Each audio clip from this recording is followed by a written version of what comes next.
Así, para comenzar el día de hoy vamos a repasar las ideas que estuvimos comentando la vez pasada.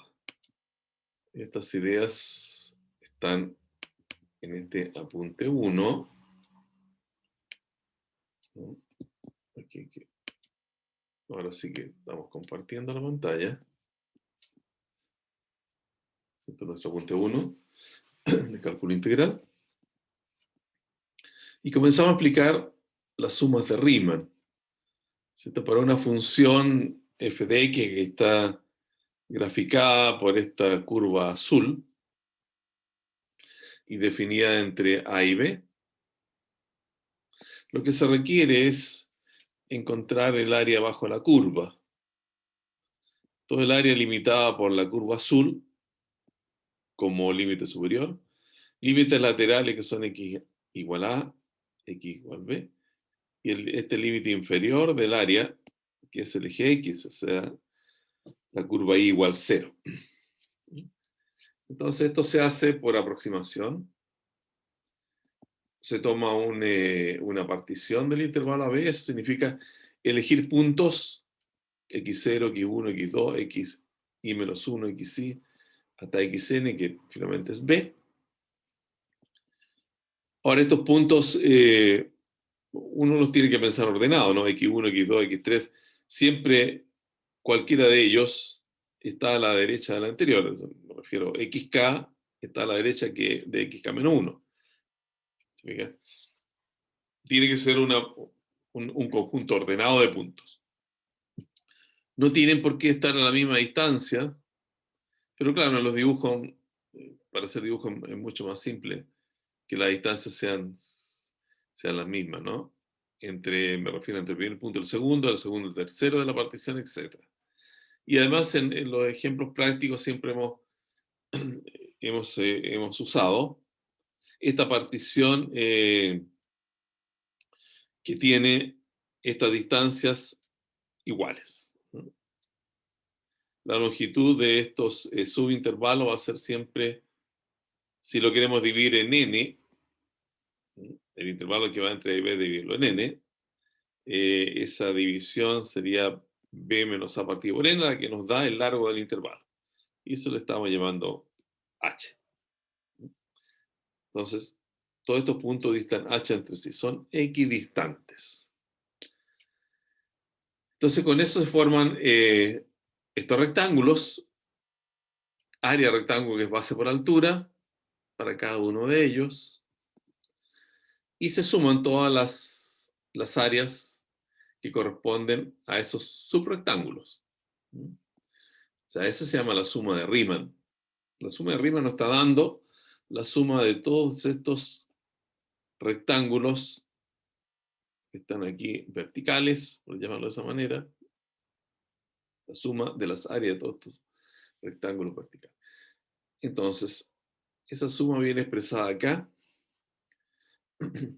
donde la altura es la imagen de un punto que se toma aquí en el subintervalo. O sea, la altura es esa para ese subintervalo, donde está ubicado el rectángulo correspondiente.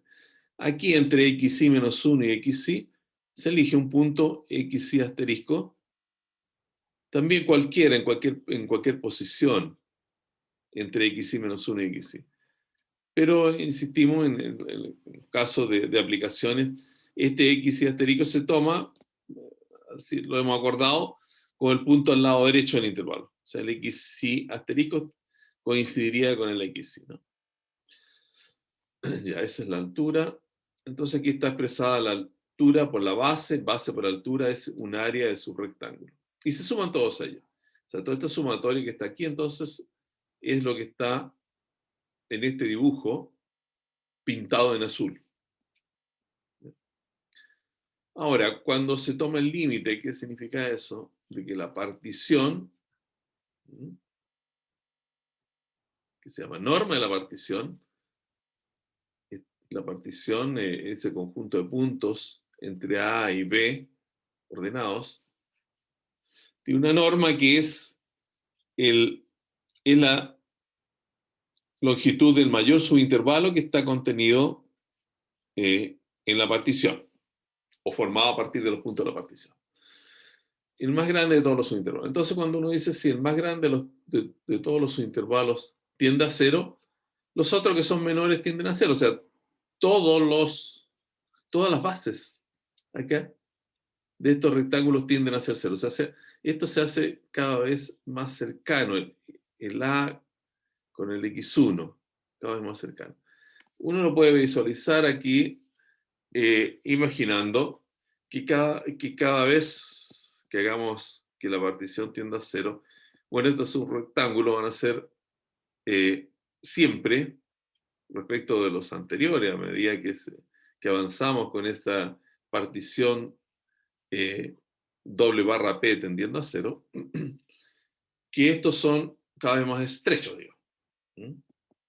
Son unos rectángulos más flaquitos. Entonces, en ese sentido, van a haber más rectángulos acá dibujados.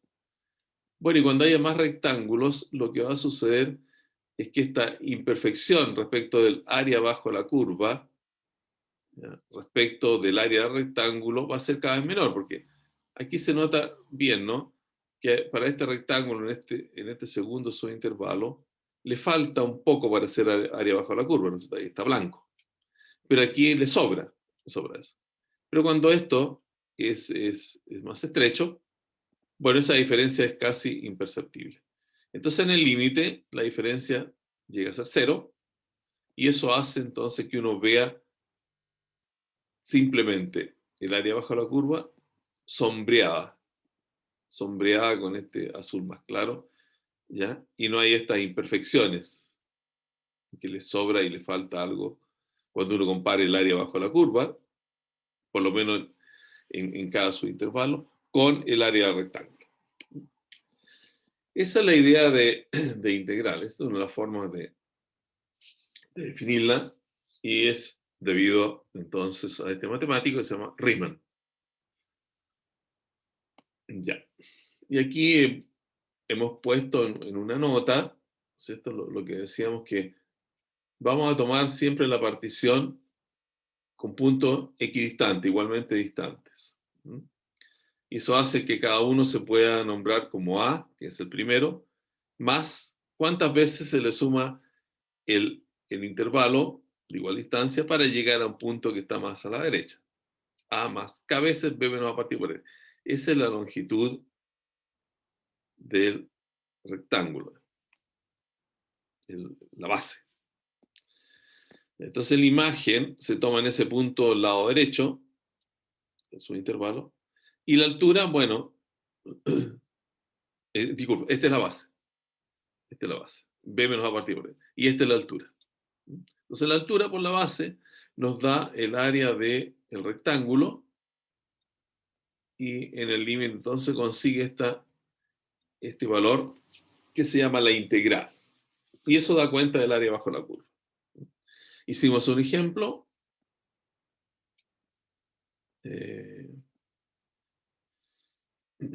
Entonces aquí explicamos lo que significa el área bajo la curva. Hicimos un ejemplo también. Y aquí algunas pequeñas propiedades, ¿no?, de la integral. Bueno, la primera dice, las vamos a repasar, son muy intuitivas, ¿no? No hay que hacer mucho esfuerzo para entenderlas, que son correctas. La integral entre A y A de fx de x es cero, claro, porque hay una función, ¿cierto?, que nos va a determinar el área bajo la curva, pero la base del área bajo la curva es cero, porque la distancia entre A y A, entre el punto C es cero. Entonces, por llamarlo así, es un rectángulo, cuando uno comienza a hacer la partición, que tiene base cero. Entonces el área es cero y todo va a ser cero. Ahora, esto es interesante. Cuando uno toma la integral entre A y B de la función y quiere cambiarle el orden en los límites de integración, esta primera está definida entre A y B, y la quiere cambiar entre B y A, tiene que anteponerle un signo menos. De alguna manera estamos diciendo, va a ir de A a B, vamos hacia la derecha. y para ir de B a A vamos hacia la izquierda. Entonces, ahí el valor del área va a ser negativa. Entonces, todo cambio del orden de los límites de integración en una integral produce la introducción de un signo menos. Ahora, bueno, esto es como una integral en dos partes, ¿no? Si estamos integrando una función entre a y b y tomamos un punto entre medio de a y b, un punto c, entonces la integral entre a y b es la integral entre a y c más la integral entre c y b. Es como tomar un área y partirla en dos, digamos. Entonces, el área total es la suma de las áreas parciales. Esto es una propiedad más bien algebraica, se llama propiedad de linealidad. Esto sirve para cuando estamos trabajando con las integrales ya en forma concreta en los cálculos de ella, más que una propiedad geométrica como las anteriores. Esta, como les digo, es algebraica. Dice que la integral de la suma de f y g es la suma de las integrales. Y estos c, que son constantes, salen fuera de la integral, o sea, no afectan la integral. Claro, porque cuando uno tiene aquí si lo mira, una situación como esa en la definición, ¿no? Si uno tuviera una c aquí, una constante, la c se puede factorizar, sale fuera del símbolo de sumatoria. Se factoriza la c. Y en el límite, como es el largo de la partición que tiende a 0, bueno, el c tampoco participa, entonces el c sale fuera del límite. Es por eso que sale fuera de la integral. Una propiedad de linealidad. Propiedad lineal de la integral. Ahora, si la función es positiva, dice la propiedad siguiente, la cuarta propiedad, si la función es positiva, entonces el área es positiva. Claro, si tenemos un área sobre el eje X, el área es positiva, no cabe ninguna duda. Ahora, si hay una función que es más grande que otra, bueno, quiere decir que el techo de esta área, F, está más arriba que el techo de G. Luego las áreas van a tener que ser mayor. El área de F tiene que ser mayor que el área de G. Y este ya también es una propiedad un poco más algebraica, que es la extensión de la idea de una propiedad que probablemente ustedes vieron en álgebra, ¿no? El valor absoluto de A más B, se decía en aquellos tiempos, es menor o igual que el valor absoluto de A más el valor absoluto de B. Esa es una propiedad triangular. Si uno la quiere interpretar, esa propiedad básica, tendría que decir que, bueno, la suma de los catetos siempre es mayor que el otro, digamos, o la suma de dos lados de un triángulo es mayor que el otro, el tercer lado. Esa es la idea. No la vamos a ocupar con mucha frecuencia esta propiedad, pero de repente va a ser útil tenerla presente. Ahora, lo que viene aquí es ya la manera como trabajar con las integrales, un poco dejando de lado la idea del límite, ¿no? Ya vimos en el ejemplo, tan sencillo que calcular un área, que es una integral en términos de límite, no es tan sencillo. No es tan sencillo hacerlo. Para una función relativamente simple como la que tomamos en ese ejemplo. Entonces ya hay que recurrir a otro tipo de usos de la matemática para poder encontral valores integrales que sean más accesibles. Y esto pasa entonces por conocer las derivadas. Aquí aparece f' de x. F' de x. Entonces ahora ya es preciso momento en que nos recordemos cómo abordamos el concepto de derivada en matemáticas. Vamos Vamos a ir ahora a la pizarra.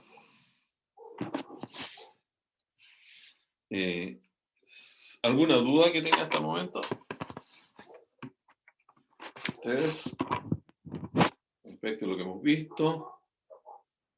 Díganme, por favor, si se ve bien la pizarra en ese ángulo. Sí, profe. Ya está, gracias.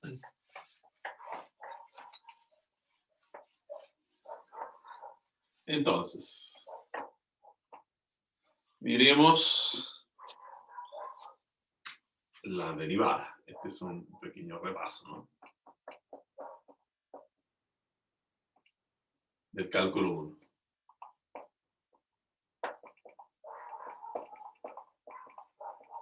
La derivada. Bueno, esto es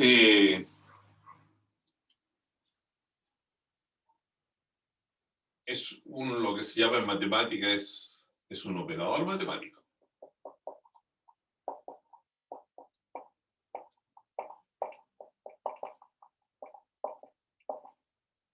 O sea, a una función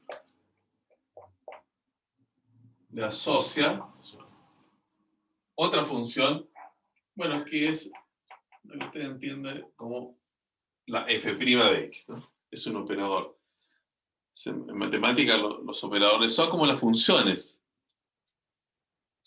Pero en general las funciones, si ustedes recuerdan, la relación era entre números y números. A un número se le asocia una imagen que es otro número. Entonces en este caso es como una función también, pero a una función le asocia como resultado o imagen otras funciones. Se llaman operadores. Este operador matemático es entonces la derivada. Y otro es el que estamos viendo ahora, en la integral, que también a una función, vamos a ver después que la asocia como resultado a otra función. Ya. Entonces, ¿cuál es la idea? ¿Cuál es la idea de la derivada? Entonces, aquí hay dos ejemplos muy clásicos para entender la idea derivada. El primero es la velocidad o rapidez, ¿no? Recuerden que, si lo han visto en sus asignaturas de física, la velocidad de vector tiene dirección y tiene sentido. Y la rapidez es simplemente el valor numérico de la velocidad. Bueno, aquí miramos esencialmente lo que es la rapidez. Y lo segundo es el valor de la tangente a una curva.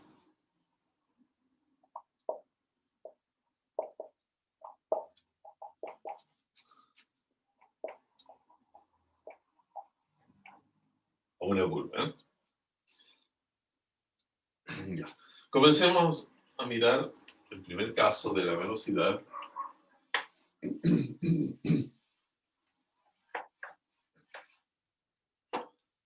Rapidez.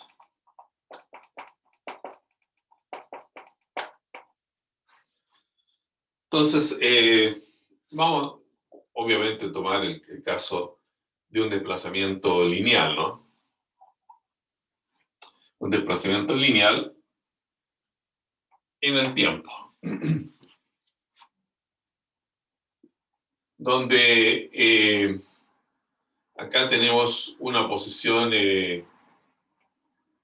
x1 y aquí una posición x2. Pueden pensar que un carrito que aquí va avanzando desde una posición x1 a una posición x2. Y el tiempo comienza acá en tiempo inicial 0. Entonces, bueno, todos entendemos bastante bien el significado de la velocidad o rapidez media. ¿Cierto? Es el espacio recorrido en el tiempo usado en recorrerlo.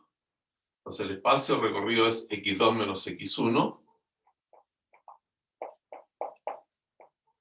partido por el tiempo sería este, vamos a llamar t sub 2 menos t sub 1.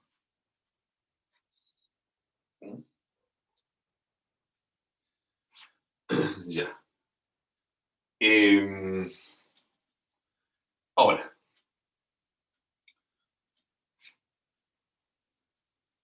esto también se dice es un delta X partido por un delta T, ¿no?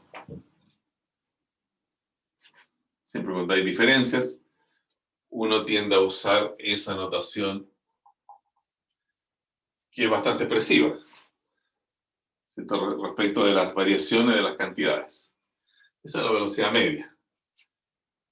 Es como decir, bueno, ir de aquí a, o sea, Talagante, no sé cuántos kilómetros son, 50, algo que sea 100 kilómetros más fácil. De aquí a la costa, digamos, de Santiago a la costa. Entonces, si uno dice, bueno, tengo una distancia de 100 kilómetros y la recorro en una hora, voy a 100 kilómetros por hora. Esa es la idea de la velocidad, ¿no?, que uno tiene. Pero claro, si decimos que hicimos un viaje, o sea, un viaje propiamente tal, ¿no? Es evidente que es imposible ir siempre a 100 kilómetros por hora. En algunas partes hay que detenerse, no sé, un peaje, andar más lento, en fin, en una curva, etc. En otras, que hay una recta que es muy clara, se puede ir más rápido. O sea, hay variaciones en la velocidad. Entonces, ese número, 100 kilómetros por hora, nos indica una velocidad media. La velocidad media. Pero no da cuenta de las velocidades que se toman en cada instante del viaje.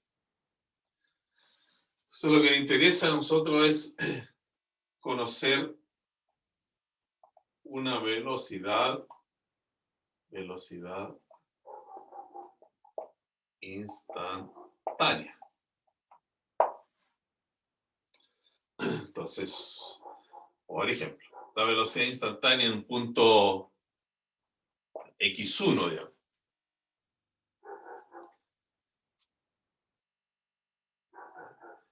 Y este x1, bueno,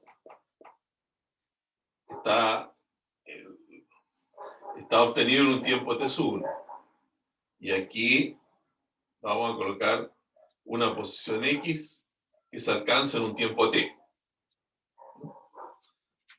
Entonces la idea es que acá nosotros hemos fijado un punto definido. ¿Se fija ese punto? Y bueno, esta posición va variando porque si esto nuevamente representa un carrito aquí, entonces este carro avanza a esa posición. Y como avanza, bueno, dejamos la posición del carro mientras va avanzando en un punto que no especificamos porque esto va variando.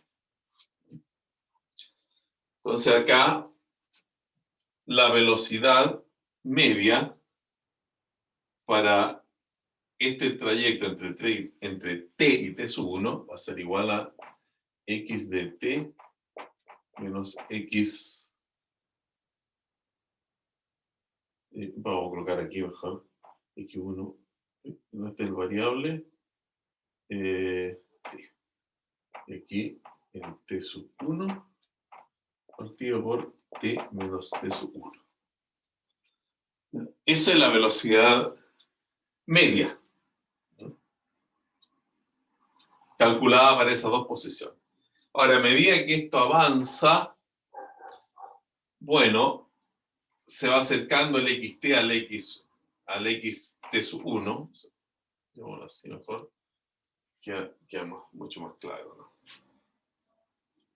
La posición en t sub 1 y la posición en t. A medida que avanza, entonces, esa distancia se va cortando. Por ejemplo, decir, yo quiero la velocidad instantánea en este punto donde hay un árbol ahí fijo.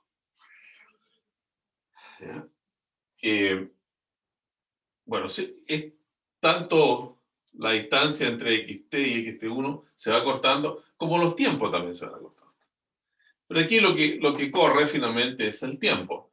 Entonces uno toma el límite cuando t tiende a t sub 1, cuando el tiempo t alcanza el tiempo t sub 1, de x de t menos xt sub 1 partido por t menos t sub 1, y eso da entonces la velocidad en t sub 1 y la velocidad instantánea. La velocidad instantánea. La velocidad precisamente en ese punto. Entonces tenemos la comparación entre la velocidad media y velocidad instantánea. Vemos que acá, entonces, para encontrar este valor de velocidad instantánea necesitamos el concepto de límites. No hay otra manera de hacerlo. Ya. Y eso es una especie de derivada, lo que finalmente vamos a conocer como derivada. O sea, la función en un punto, la función en un punto cualquiera, se hace la diferencia, y aquí abajo va la diferencia entre la variable independiente, relativa a la variable dependiente que está en el numerador. Entonces, esto lo podemos anotar como x' en t sub 1. Esa es la derivada de la función posición del vehículo o del móvil, precisamente en el tiempo t sub 1, cuando alcanza el tiempo t sub 1. Esa es una manera de explicar el uso de la derivada en una cuestión tan cercana a nosotros como es la velocidad, ¿no? Ya.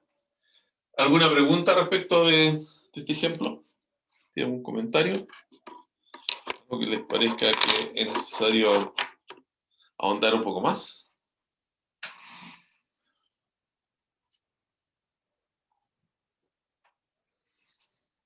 Recuerden, cuando tengan preguntas, díganlo en voz alta, porque yo estoy mirando la pizarra y no el computador permanentemente. Entonces, si me ponen por chat, no lo veo muy claro. Bien, ¿no hay pregunta entonces? Rápidas.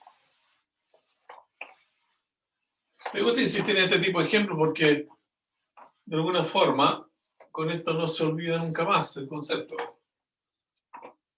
En vez de hacerlo en forma tan matemática. El segundo ejemplo era, bueno, tangente o una curva. ¿Alguien quería decir algo? Tangente o Yo, una curva. profe, Dime. que para la pregunta anterior quería decirle, pero no Sí. estaba bien puesto el micrófono. Si podíamos hacerla, pero dándole valores numéricos. ¿Dándole valores? Numéricos. Así como en un ejemplo real, se podría decir.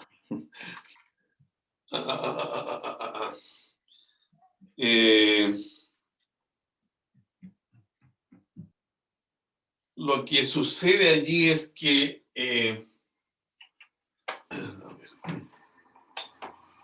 habría que decir como una función, la posición en cada tiempo. O sea, es decir, por ejemplo, x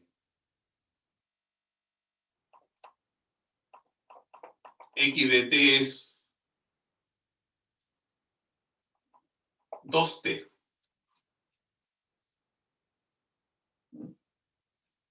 ¿Qué significa eso? Bueno, aquí está el cero donde partimos, el tiempo cero. ¿Ya? Entonces, y vamos a colocar esto en minutos, ¿no? En minutos. En cualquier unidad de tiempo, minutos. Entonces, en un minuto, y la velocidad en minutos y en centímetros, o sea, va a ser centímetros por minuto, ¿no? Para que nos ubiquemos en la forma como vamos a medir aquí la distancia y el tiempo. Entonces, en un minuto,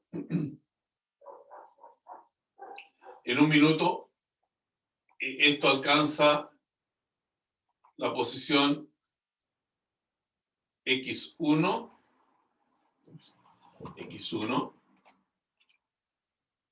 que es 2 por 1, 2.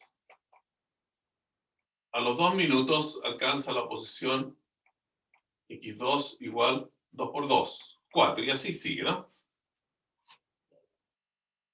¿Están de acuerdo con esto? ¿Se entiende? En eso sí, profe, sí. Entonces uno quiere encontrar aquí 1, 2, 3, 4, 5, ya 6, hasta ahí llegamos. Entonces, ¿cuál es la velocidad x' en el minuto 6? ¿Cuál es la velocidad del minuto 6?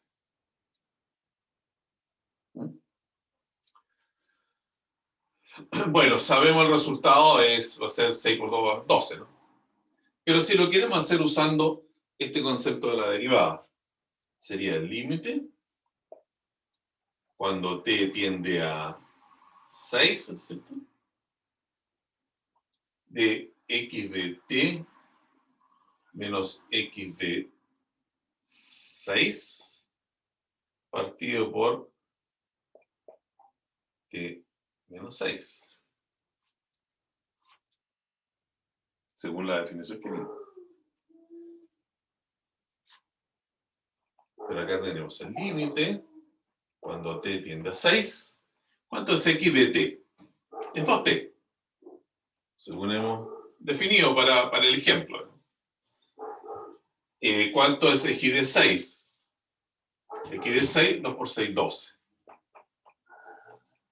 Partido por t menos 6.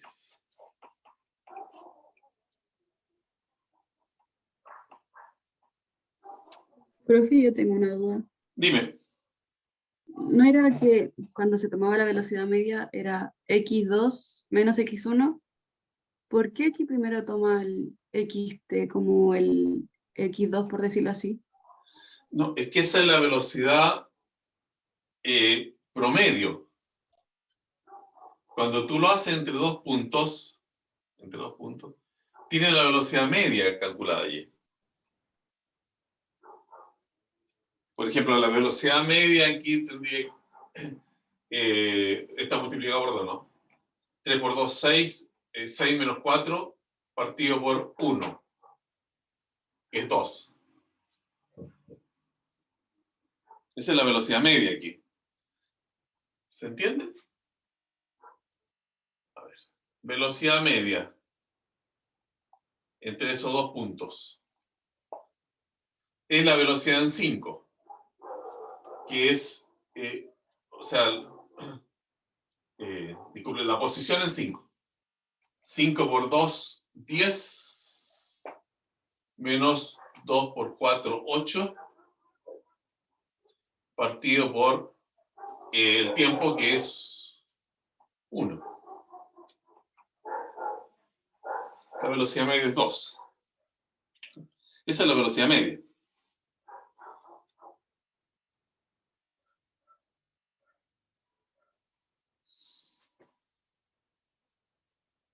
¿Ya? Entonces, profe, en el límite se toma la función con respecto al punto que queremos. Claro. Yo quiero la velocidad en 6. Recuerda, esa era la pregunta. Eso va a ser el Entonces, límite, entonces, xt menos x en 6 partido por t menos 6. entonces el t cuando... ¿cómo se decía ese t flechita 6? Cuando tiende a 6, ¿cierto? Ah, sí, límite cuando t tiende a 6. Sí. Y eso es porque el punto máximo al que queremos llegar es 6. Mira. Acá estamos en este es el eje yo lo puse eje del tiempo, ¿no? Entonces, aquí yo estoy en un tiempo t. que está entre 5 y 6. Entonces el tiempo avanza. El tiempo avanza de 5 minutos a 6 minutos. Está entre 5 minutos y 6 minutos. El tiempo avanza a esa posición. Entonces, aquí hay una posición. Y queremos nosotros, y esta posición después va variando, porque el t yo ya dejo, o sea, pasé por 5, voy más allá de 5 y con el t estoy avanzando hacia 6.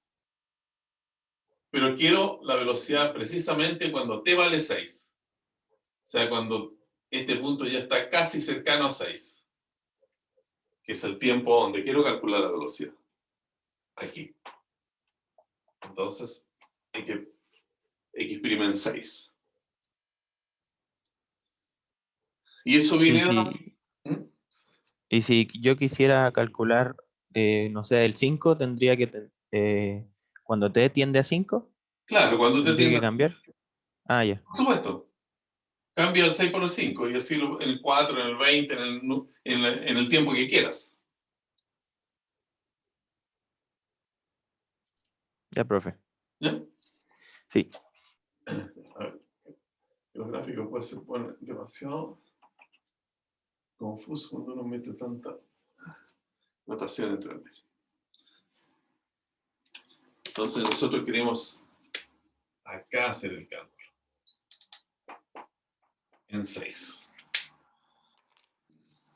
Bien. Entonces, bueno, si factorizamos por 2, eso lo ven claramente ustedes. Aquí límite t tiende a 6. Si factorizamos por 2, 2t menos 6, partido por t menos 6. Se simplifica t menos 6 con t menos 6. Queda el límite cuando t tiende a 6 del número 2. Y eso es 2. 2 centímetros por minuto. Que es una velocidad, ¿no?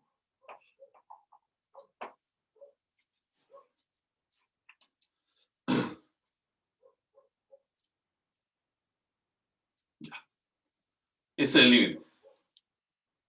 Entonces, obtenido para esta función. Y esa es la velocidad instantánea en 6.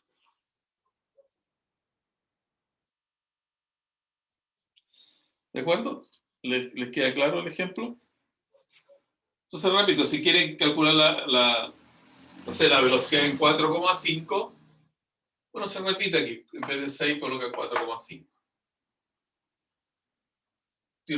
Si lo quieren no sé, en 40 minutos más adelante, aquí colocan la derivada en 40. 40 y sacan el límite y le dan la velocidad en ese punto. Profe, ¿Sí? y si no hay un límite, o sea, si no hay un punto en el que se quiera evaluar, ¿se tiende a 0 o no? A ver, este es un problema, digamos, que no puede tener esa situación, porque se supone que, bueno, es un carrito físico que va avanzando, ¿no? Y el tiempo avanza, o sea, el carrito puede ir más lento, más rápido aquí. Bueno, aquí la velocidad es constante por la forma que tiene esa fórmula, ¿no? Pero, o sea, no puede suceder que no haya velocidad. Si se detiene es velocidad cero, digamos. Ahora, si se devuelve, podría considerarse que la velocidad es negativa. Pero siempre va a tener tú una velocidad acá. Del momento que planteaste el problema, que es un carrito que avanza del tiempo cero, tú tienes siempre velocidad. ¿Te parece? Ah, ya, profe.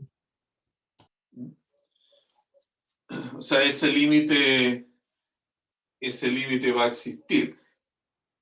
Claro, Es que me refería a cuando se sacaba la derivada de una función y la función no está determinada en un punto. Solamente sacar la derivada de la función usando la definición de la derivada. ya.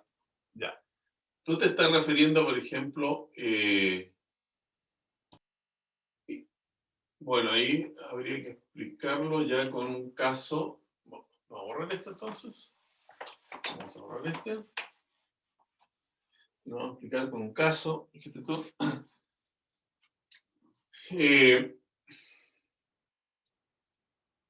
Supongamos que hay un caso. A ver, tendría que ser de esta manera, ¿no?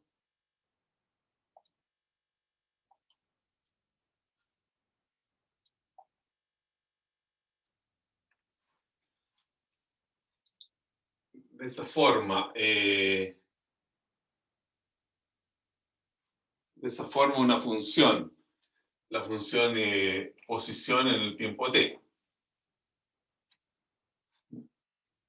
Claro, aquí lo que estamos diciendo, supongamos, y vamos a dar valores, ¿no? Este es 2 y este es el valor 4.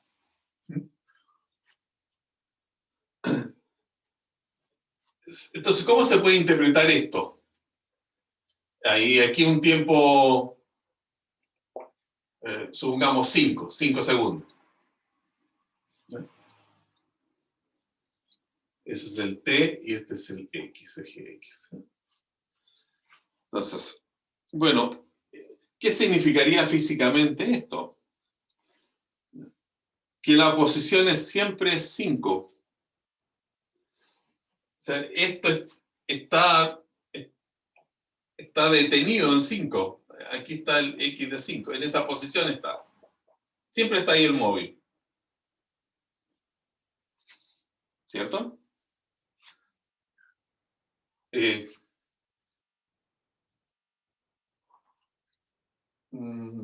ver, quizá aquí mismo lo puedo colocar, ¿no? Puede ser más visualmente más sencillo de entender. Aquí la posición en cualquier punto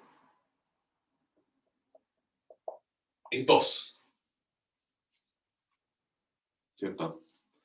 Y en este tramo, y cortémoslo acá, no sé, que llega hasta 10. Y en este tramo la posición siempre es 4. Entonces, claro, aquí, ¿qué pasa con la velocidad en 5? La velocidad instantánea. Ahí no se puede calcular, ¿no? Porque al llegar a 5, se produjo un salto. Un salto de 2 a 4 de esto. Un salto instantáneo. Entonces ahí no puede haber límite. Porque en este caso, si ustedes lo quieren ver matemáticamente, aquí, el x' en 5, ¿no? Por una parte es el límite cuando x tiende a 5. Aquí por el lado izquierdo habría que hacerlo. Y luego el límite cuando x tiende a 5 por el lado derecho, por este lado. Lado derecho y lado izquierdo. Ya, entonces acá tendríamos x de t menos x de 5 partido por t menos 5. Acá x de t menos x de 5 partido por t menos 5. ¿Ya? Pero en este lado izquierdo, este número es 2.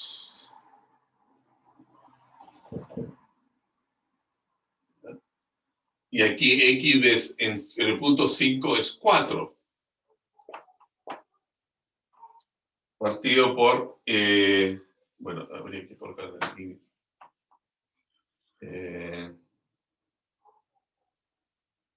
El límite aquí. T tiende a 5 por el lado derecho, entonces el x de t por el lado izquierdo estamos acá, es 2. Entonces, 2 ahí. Y x de 5 es 4. Partido por t menos 5. Y aquí el límite, cuando nos acercamos por el lado izquierdo, por este lado, el x de t es 4. el X de 5 también es 4. Partido por T menos 5. Fíjate que los límites son distintos. Entonces ahí no puede haber velocidad. Claro, porque lo que sucedió instantáneamente es que en el tiempo 5 estaba en una posición 4 y saltó violentamente a la posición 5, sin haber una continuidad entre las posiciones. Saltar de 4 a 5, entonces allí no permite hacer el cálculo al límite. Entonces no hay velocidad. Ese sería un caso. Pero en la realidad, eso no puede suceder cuando un móvil se está desplazando en el tiempo y siempre asume posiciones. Siempre asume posición intermedia, nunca se salta violentamente de una posición a otra. ¿Les parece que la explicación es clara? Sí, profe, onda, no se puede pasar de 50 kilómetros a 100 al tiro, pues tiene que haber una variación de velocidad constante y una posición en el tiempo. Claro, porque lo otro es como una cuestión mágica, digamos. Estoy aquí y aparezco en el mismo instante, no sé, un metro más allá, digamos. Eso no puede ser. Claro, y aquí, si usted, bueno, ese límite a propósito es 0, ¿no? Porque 4 menos 4 es 0, esto es 0. Mientras que este es el límite de un menos 2 que aparece arriba, y cuando t tiende a 5, esto se hace muy pequeño. ¿Ya? O sea, esa cantidad, entonces, no existe. ¿Ya? El límite que está arriba.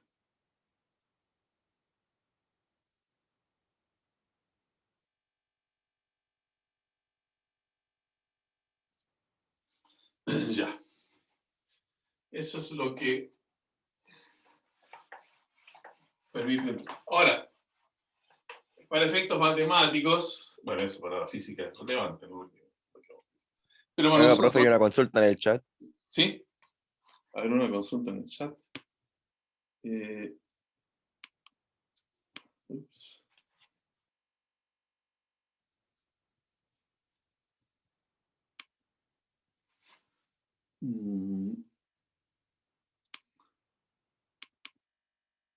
¿Debe existir el límite bilateral para calcular la derivada? Ah, claro. Porque, o sea, el límite, coloquémoslo así, cuando x tiende a x0. Hagámoslo con nuestras variables ya, t tiende a t sub 0, que estamos dentro del ejemplo de la velocidad. Sí. Esta es la definición entonces de esa derivada como límite, ¿no? O sea, la velocidad en t sub 0. Entonces, este límite existe si existe el límite por los dos lados. Límite de t tiende a t sub 0, x de t menos x en t sub 0, partido por t menos t sub 0, y límite cuando t tiende a t sub 0, de x de t menos x en t sub 0, partido por t menos t sub 0. Pero aquí uno le agrega, a ver, para valores de t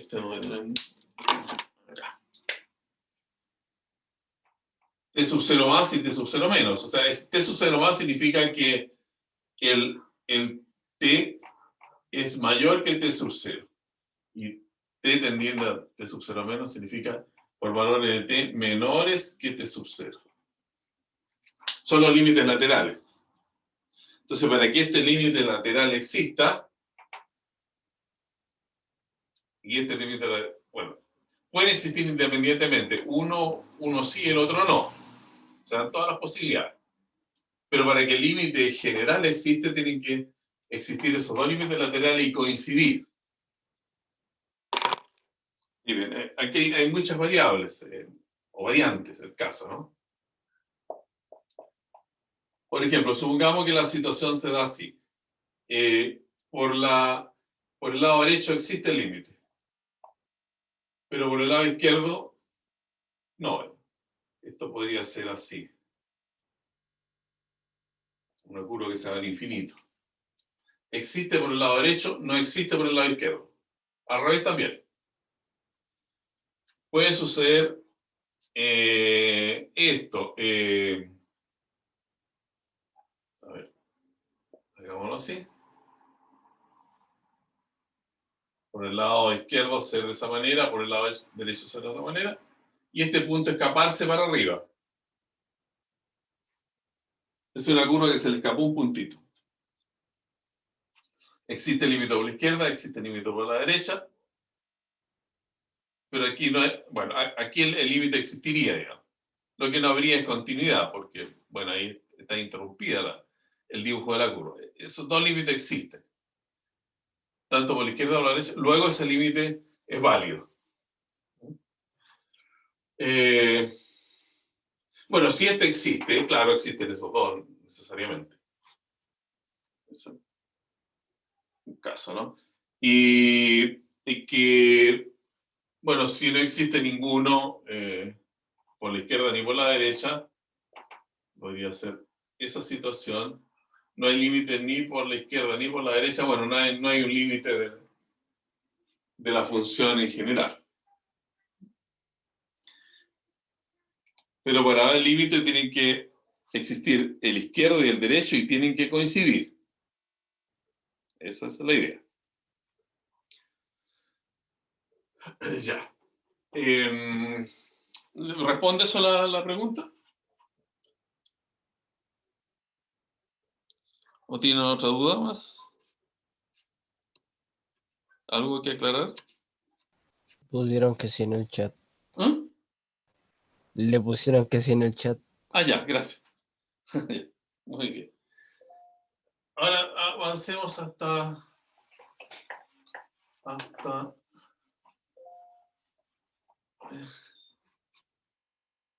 está. La otra aplicación que es la tangente.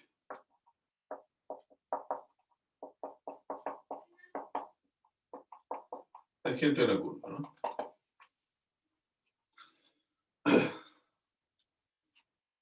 Bueno, todos conocemos el concepto tangente en una circunferencia, ¿no? Es una tangente a una circunferencia. ¿Qué significa eso? Bueno, que la circunferencia y la tangente se encuentran en un solo punto. Esas dos curvas tienen un solo punto en común. Y eso las hace tangentes.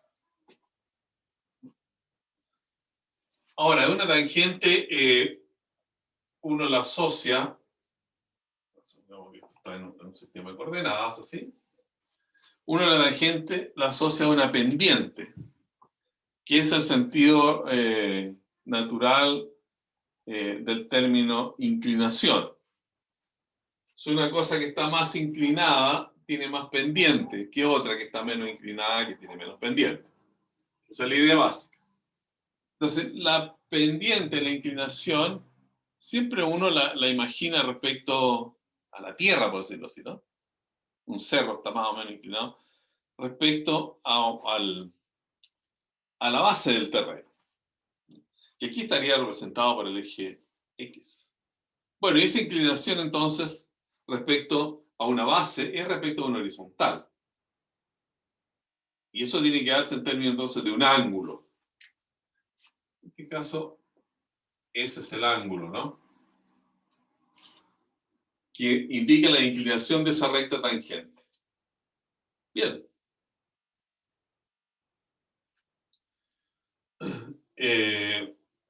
Bueno, entonces, la pendiente va a ser esa tangente de alfa. Ahora, ¿cómo esto se conecta con el concepto de derivada? Que eso es importante para nuestro repaso, ¿no? Entonces, miremos una curva así. Aquí vamos a tener un punto fijo, lo vamos a llamar x0. Esta es la curva igual a f de x que representa la función f. Ya, acá tiene su imagen y 0.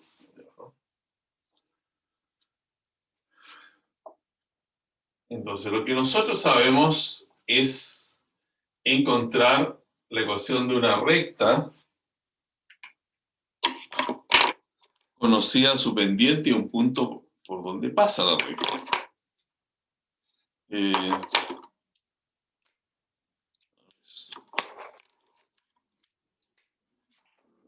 Vamos a ver esa recta, más o menos, ¿no?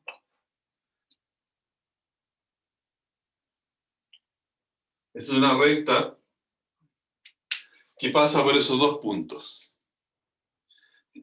Llamamos un punto X porque no está definido. Ese es un punto X. Bueno, y acá, entonces, su imagen será un Y. O f de x.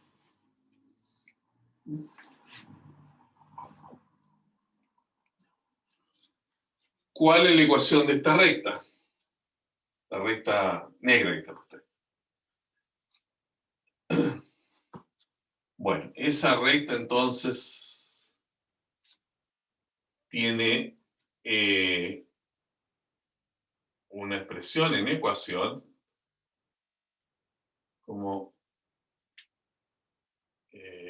si conocemos un punto de ella, que es el x0 y 0, igual y menos y0 igual m veces x menos x0. Esa es la ecuación de esa recta. Aquí podemos llamarle incluso recta L. Y esta entonces sería la ecuación de L. Eso siempre lo vamos a tener. Cada vez que conozcamos entonces el valor de M. Para cada caso, ¿no? Ahora, ¿qué sucede si ese punto que tenemos acá lo hacemos avanzar sobre la curva? Si lo hacemos avanzar sobre la curva, vamos a tener una serie de rectas secantes, ¿no? Esta es una recta secante, porque corta la curva en dos puntos. Entonces, para este punto también vamos a tener una recta secante. Para este otro punto, otra recta secante, hasta que lleguemos acá, en que esta sucesión de puntos negros sobre la curva está tan próximo al punto x0 y 0, al punto verde, que en el límite, cuando x ya sea x0, esas rectas negras se van a transformar en una recta roja, que es la recta tangente. Y eso va a ser entonces la recta tangente. ¿No? ¿Y cómo se calcula el valor de m? Bueno, el valor de m, si lo sacan de acá ustedes, es m, es y menos y0 partido por x menos x0. Que es lo mismo que haber colocado f de x menos f en x0 partido por x menos x0.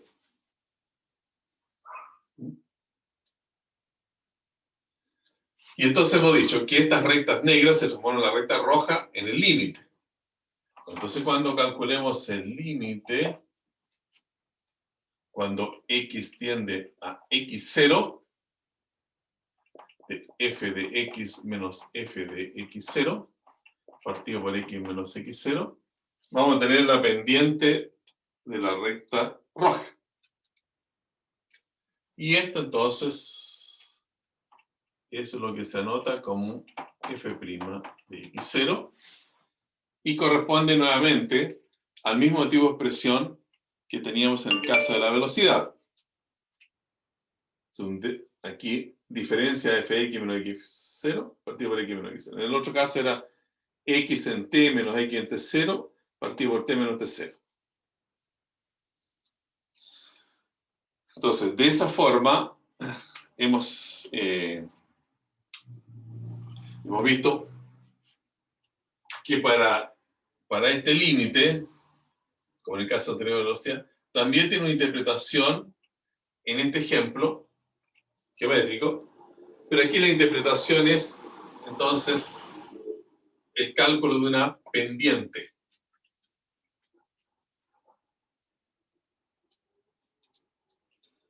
Y con eso tenemos, bueno, la ecuación de la recta roja, digamos, va a ser igual a I menos I0, igual entonces f' en x0, calculada de esta manera con el límite, por x menos x0.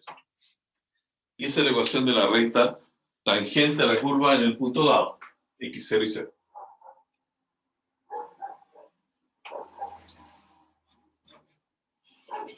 Ya. ¿Recuerdan eso, no? ¿Alguna pregunta respecto al concepto? Profe, ¿Mm? ¿vamos a ver otro ejemplo de esto o vamos a seguir? Es que como para saber si puedo hacerlo con una A. ¿Con un caso especial? Sí, o sea, si puede hacer que la X sea una A, como por el ejemplo. ¿Algo específico? ¿Sí? Sí, por supuesto. Miren,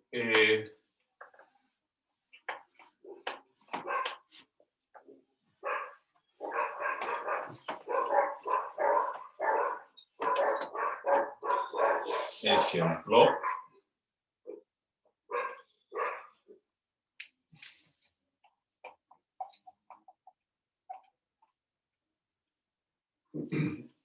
Si tomamos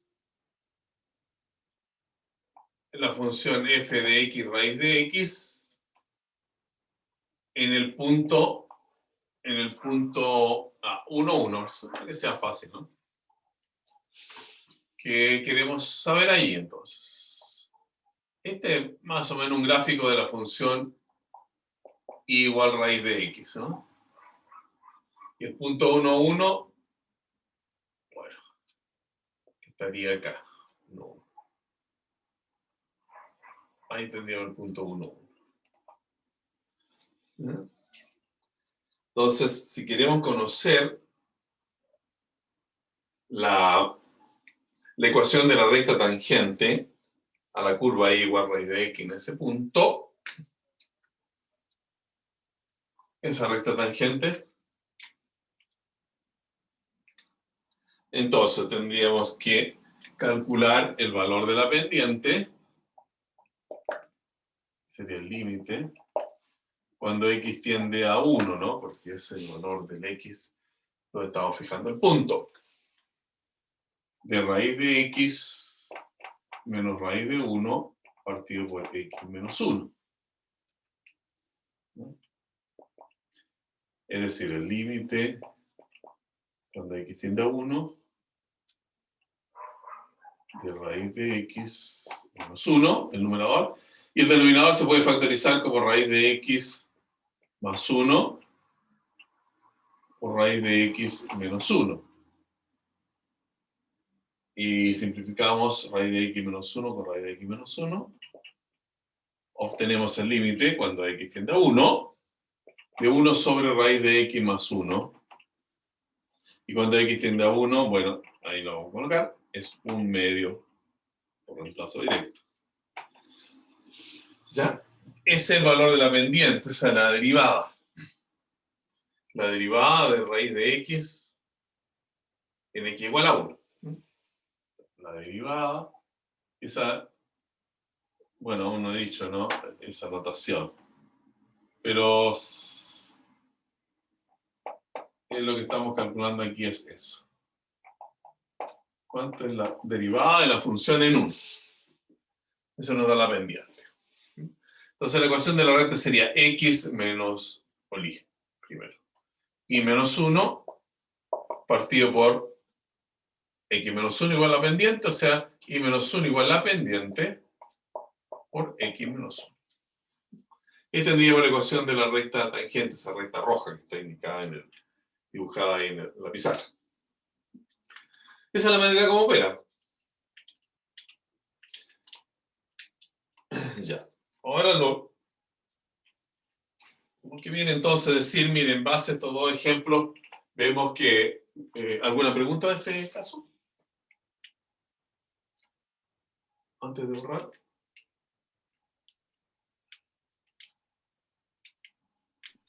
No creo.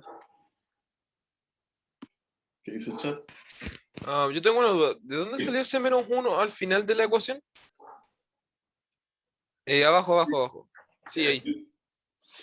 Porque tú colocas en la ecuación este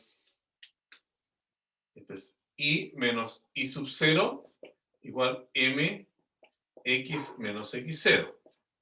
Entonces aquí el punto x0 y 0 es el punto verde aquí, que es el 1, 1. Vale. ¿Ah? Ya entendí. Ya está, perfecto. Gracias. Hagan todas las preguntas que quieran, ¿ah? Recuerden, siempre que me lo digan para que yo esté atento, aunque ahora ya sé que tengo que leer también aquí el chat. Ya, eso es la idea. Entonces la definición, ya estamos convencidos que es importante tener un concepto para ese límite. Entonces, la derivada de una función f en un punto x0 es límite cuando x tiende a x0, f de x menos f de x0, partido por x menos x0. También es válido, ¿no?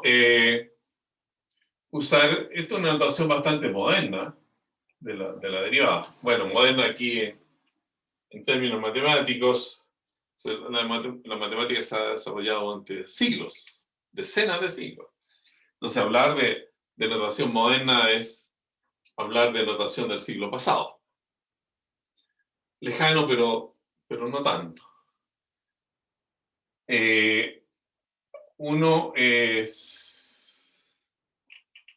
si entiende que la notación de la función está representada por este símbolo, y igual a f de x, donde nos dice que la imagen del x es el y bajo la función f. Entonces, delta y es f de x menos f de x0, y delta x es x menos x0. Entonces, este límite del lado derecho, límite, cuando x tiende a x0, bueno, se puede colocar como delta x tiende a 0. Y aquí delta y partido por delta x. ¿Bien? Entonces, esto que es delta y partido por delta x, los delta, que los letra griega, se transforman en la letra D latina y se anota D y dx. Así en términos genéricos. Ahora aquí, claro, esa notación es muy clásica. dy sobre dx hace perder la posición del punto, ¿no? x0. O sea, si yo quiero interpretar la derivada en x0, en este tipo de notación tendría que colocar algo como esto, ¿no? La derivada de y de x calculada en x0. Esa es la manera en que podemos rescatar el punto x0, que es importante, porque es donde uno calcula la derivada, ¿no?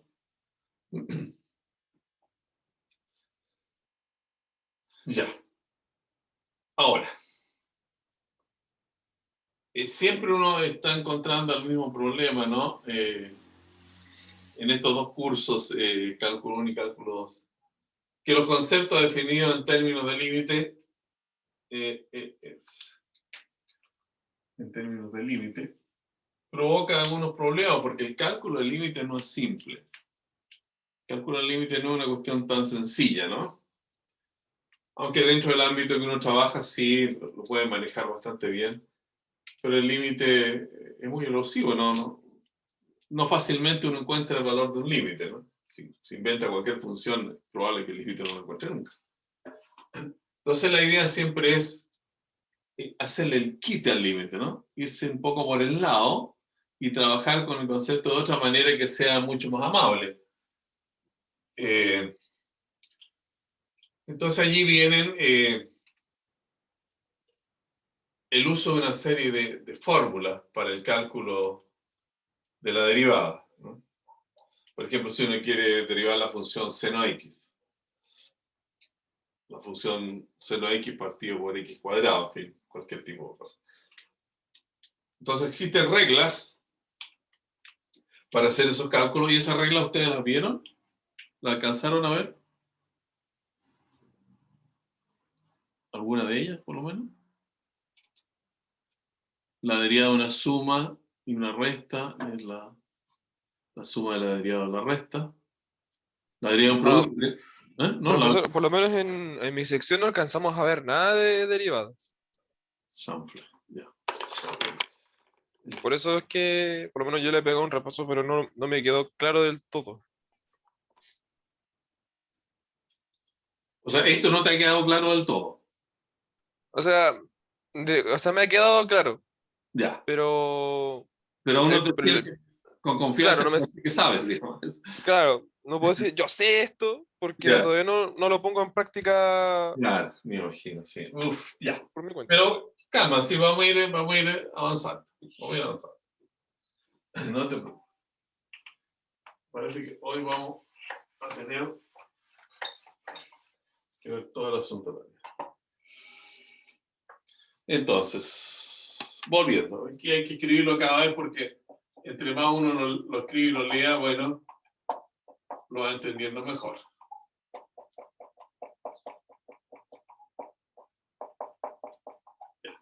Esa es nuestra definición.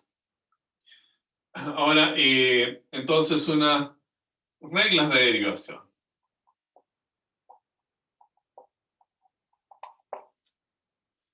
Una primera regla dice, si uno deriva, ahora, ¿qué estamos colocando?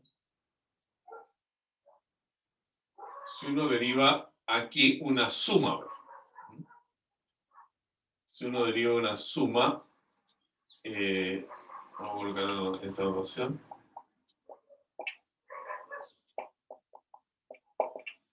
Esto es la derivada de cada uno de los sumandos.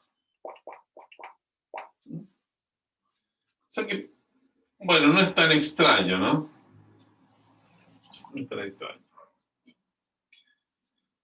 Si uno calcula la derivada de una suma y la suma de la derivada, sí.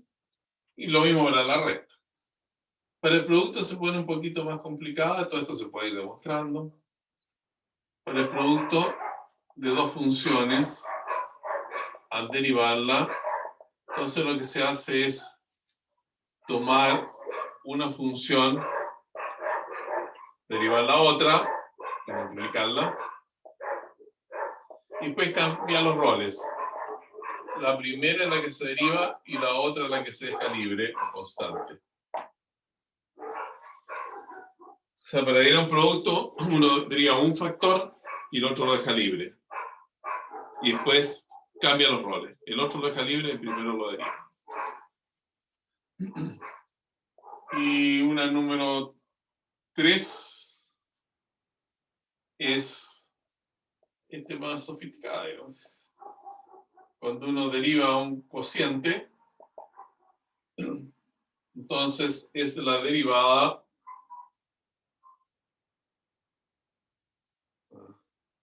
de la primera multiplicada por la que está en el denominador, ¿sí? Menos, aquí vamos, menos, al revés ahora, G' por F, y acá se coloca la función, no derivada, sino que la función elevada al cuadrado. También esto puede modificarse un poco y aquí si uno le coloca una C,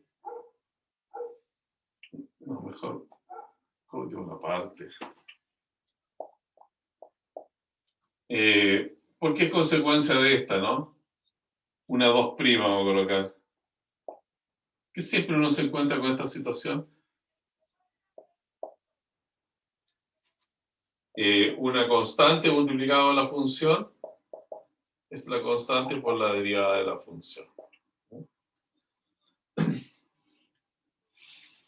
Ahora, esas reglas ayudan mucho, pero siempre aquí están involucradas naturalmente las derivadas de las funciones. Bueno, para derivar muchas funciones habría que tener mucho tiempo. Lamentablemente no lo tenemos en este caso, pero sí yo les voy a indicar, aunque sea demasiado práctico,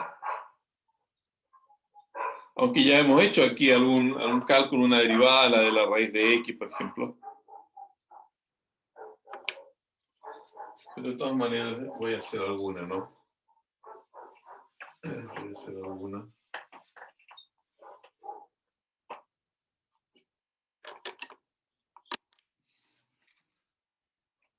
Ejemplo, ya.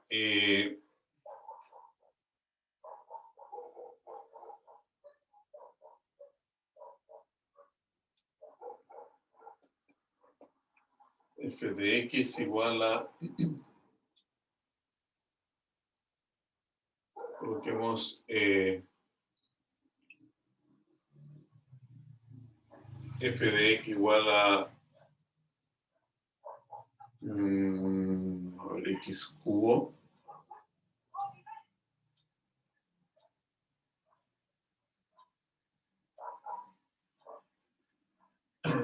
Para indicarle cómo funciona esto como fórmulas. Es una función, x cubo. Y queremos calcular la derivada en un punto cualquiera de su dominio, x0. Es el límite, cuando x tiende a x0, de f de x menos f de x0, partido por x menos x0. Ese es el límite, cuando x tiende a x0, f de x es x cubo, f de x0 es x0 al cubo, partido por x menos x0. Aquí simplemente haciendo un ejercicio de factorización. Esto es x menos x0 partido por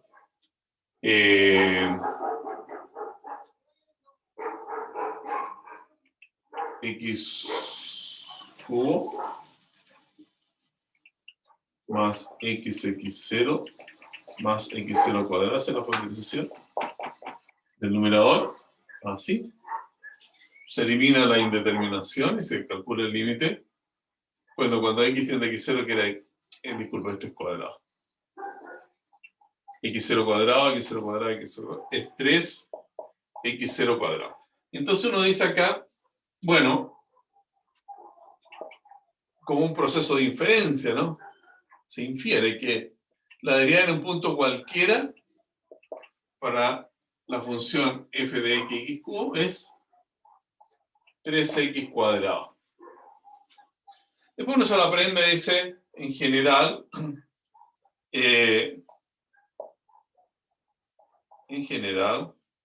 si uno hace este ejercicio con mayores potencias,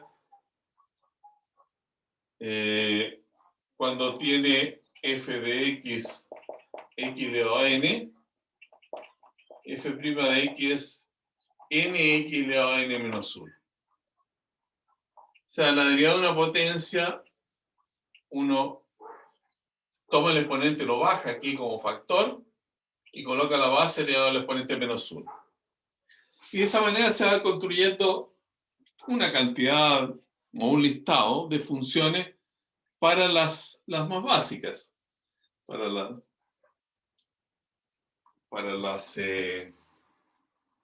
Por ejemplo, en este caso, para las funciones que son potencia, y después la vamos usando. Si hacemos f de x igual 5x a la cuarta menos x al cubo. Entonces, ¿cuánto sería f' de x? Sería 5 veces la deriva de x cuarta, pero la deriva de x cuarta es 4x cubo. Y la de x cubo, aquí está, es 3x cuadrado. 3x cuadrado. O sea, ese resultado es 20x cubo menos 3x cuadrado. De esa manera uno va construyendo más y más fórmulas y sacando más y mayores resultados. Y más resultados. Eso es todo un ejercicio de ir haciendo derivadas. Bueno, en otros tiempos uno tenía que hacer esto, y si ustedes revisan un libro, y sobre todo un libro más antiguo que los modernos, ¿no? Había un listado enorme de derivadas, entonces uno tenía que dedicarse a hacer las derivadas, practicar mucho con esto. La ventaja de la modernidad es que los programas hacen ese trabajo por nosotros, ¿no? Y aquí, entonces, vamos a compartir la pantalla.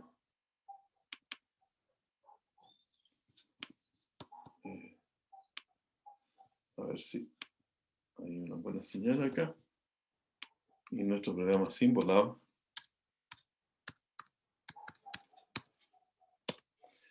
Lo llamamos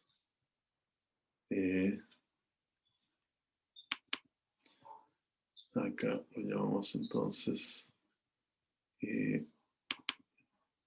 aquí está. Y si queremos derivar, vamos a soluciones.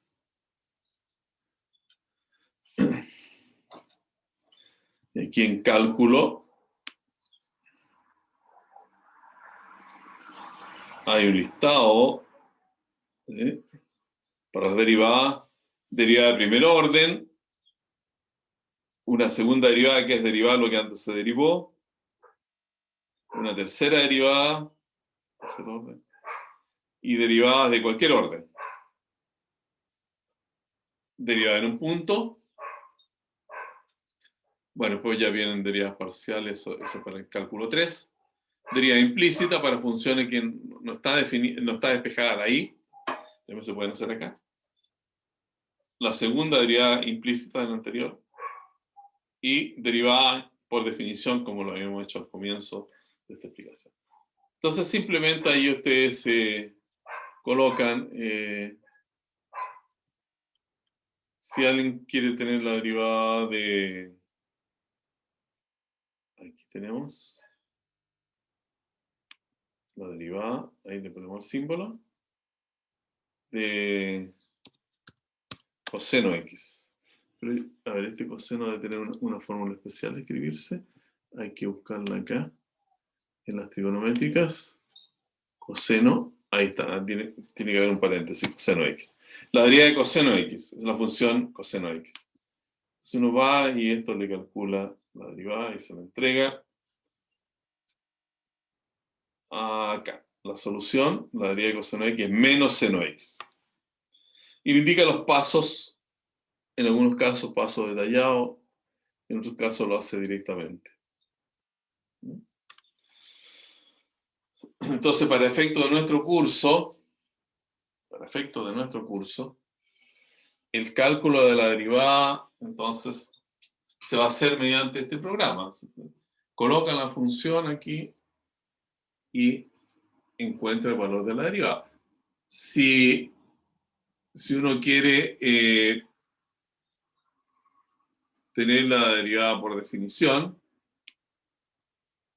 si quiere que lo haga con el límite, bueno, derivada por definición, entonces, a ver, ¿cómo hay que colocarla? Aquí, del mismo seno x, ¿no? Derivada por definición. Hay que ir acá a buscar las funciones trigonométricas. Aquí, la de seno, nuevamente. de seno X. Que lo haga por definición. Entonces, lo está haciendo. Y acá lo hizo. Ahí se tiene la definición del... Ellos lo hacen, claro, para que sea más simple, en vez de x menos x0, al x menos x0 le llaman h. Entonces, arriba sería f de x0 más h menos f de x. Así tiene una sola, o sea, un denominador un poco más compacto para poder hacer la definición. Y aquí lo colocan, bueno, y aquí sacan el valor. Ya. Si uno quiere tener la derivada en un punto específico, va acá y la derivada de... Hay que colocar aquí la función que uno quiere derivar. Por ejemplo, coloquemos una raíz de x cuadrado. Hay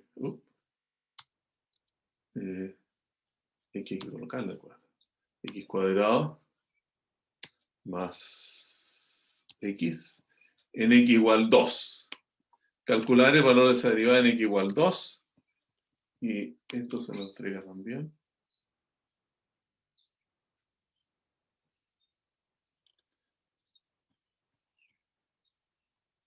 Ahí está. Ese valor es 2 partido, o 5 sobre 2 raíz de 6.